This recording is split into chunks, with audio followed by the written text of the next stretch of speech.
Hi, this is Tamara from mooglyblog.com, and in this video I'm going to demonstrate how to crochet handles for a crocheted bag.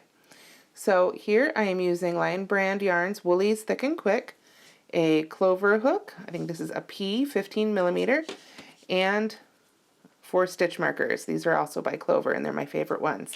So let's get started.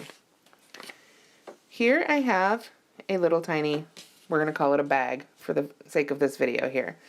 Now, I've been working in the round, so my seam has moved over a little bit, as tends to happen when working in the round, but I'm going to say I'm at the top of my bag, I'm ready to make some handles.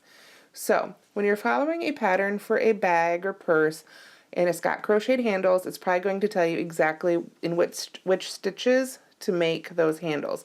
But because everyone's seam angles at a slightly different angle, simply because of gauge and tension, you may need to adjust those. So it's always a good idea to go through the pattern and put stitch markers where they tell you to make the handles, so you can make sure that they line up front and back, because you don't want one handle over here and then on the other side you've got another handle over here. That just doesn't look good.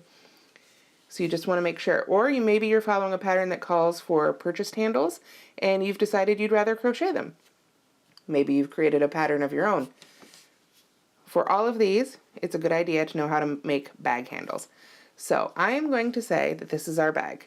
I'm ready to make handles. I've got 4 stitch markers, and these are going to help me figure out the layout of my handles. Now I'm going to just eyeball it. We'll say I want it about the width of my hand. If you're grabbing handles, it's always a good idea to kind of have them at least the width of your knuckles. So I'm going to start putting in stitch markers that are about the width of my hand apart. Now you can see, because of this seam, that the first stitch of the round isn't lined up perfectly with either edge, and that's okay. Assuming this was sealed shut at the bottom, that's what we need to work with.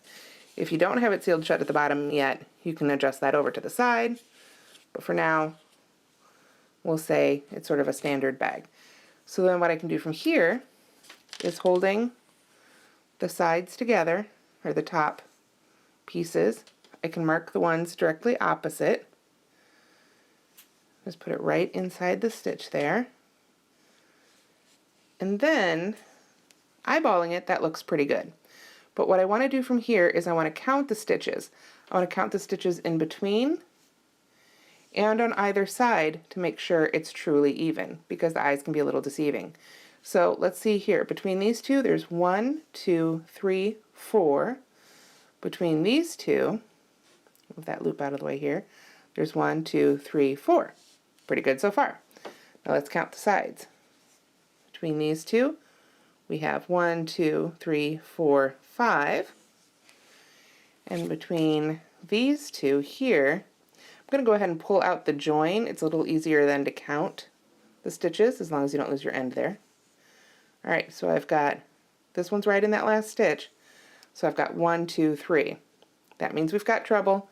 These aren't exactly even. So what I can do, basically they'd be shifted over to this side. If I made them like this, we'd have handles that were a little too much to the left of the bag.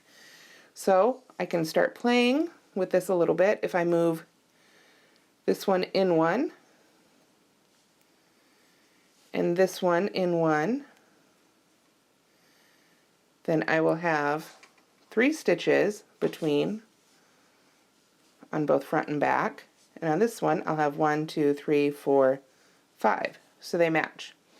Now I could have done that instead of moving these two over. I could have moved these two over closer to the side to create less room between these two.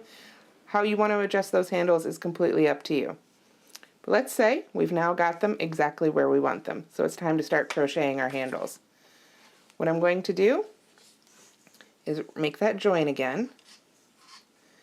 And remember too, to follow the pattern, if you're following a pattern, to follow those directions. This is just sort of making up handles as we go, if you're following a bag pattern where you want to create your own. So I'm going to chain 1, and right now I've just been working in single crochet. So I'm going to single crochet in each stitch until I get to the marked one. Let me pull up some more yarn here. There we go. So I'll just work 1 single crochet. And again, it could be any stitch, it could be any stitch pattern. Generally with handles you want the smaller stitches because they're going to stretch less. Okay, now I've come to my marked stitch. There's two ways you can handle this. You can work into the marked stitch, or you can stop working at the marked stitch. Completely up to you, whatever you prefer. I'm going to go ahead and work our last stitch for now in the marked stitch. Now, this is where I need to decide how long I want my handles to be. Obviously, the more you chain, the longer the handle. And generally speaking, as long as you make the two handles the same length, it doesn't really matter. It's completely a matter of personal preference. Again, the more stitches you have, the more opportunity you have for stretching. But that can be solved by lining the handles with a little bit of ribbon or some fabric if you were lining the bag, or just making the handle a little bit shorter than you like and figuring it'll stretch a bit. So let's go ahead and say we want some relatively short handles. Let's make them maybe 10 stitches long. Actually, for the sake of time, let's go with 5. 1, 2, 3, 4, and 5. Just a nice little handle here for our little bag. Maybe this is a little girl's purse. So now what I'm going to do to create the opening is I'm going to skip those stitches in between our stitch markers and single crochet again in this next marked stitch here. Stitch marker's getting a little bit in the way, but let's work around it for now. There we go, 1. Then I'm going to single crochet, or again, whatever stitch you're working in, to the next stitch marker here.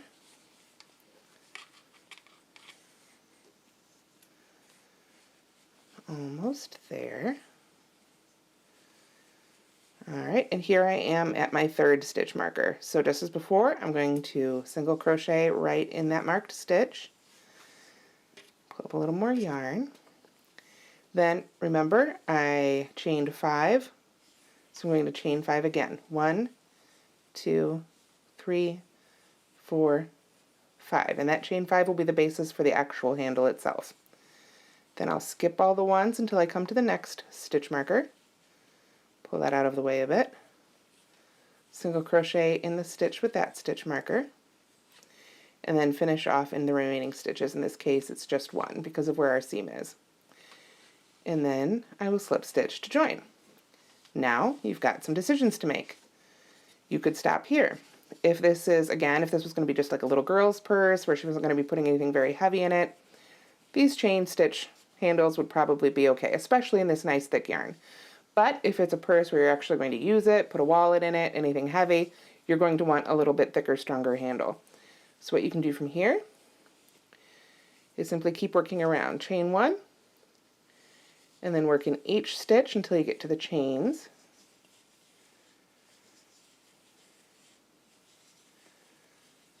And at this point, of course, the stitch markers could come out. I'm just leaving them for the sake of time. Okay, and here we are at the chains. So what I'm going to do is I'm just going to work a stitch in each chain. You can go into the back loop, the front loop, under both loops, whatever you like to give yourself the look you like. It's completely up to you.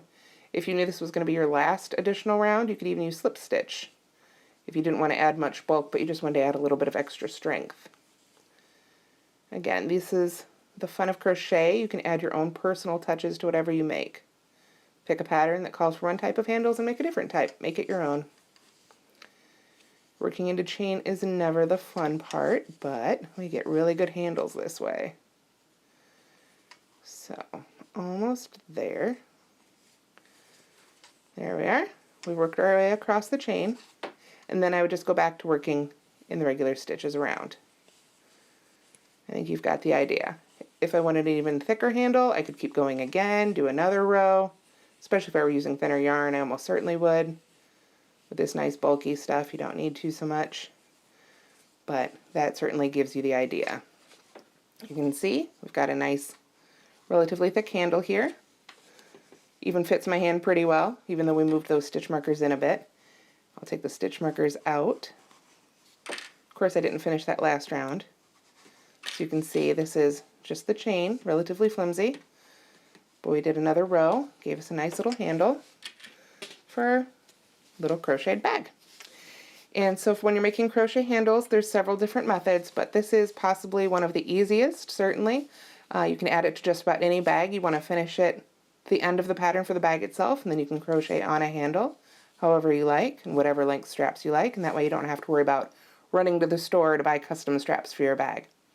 I hope you've enjoyed this tutorial, If you do, please subscribe to our channel and give us a like. Thanks so much for watching.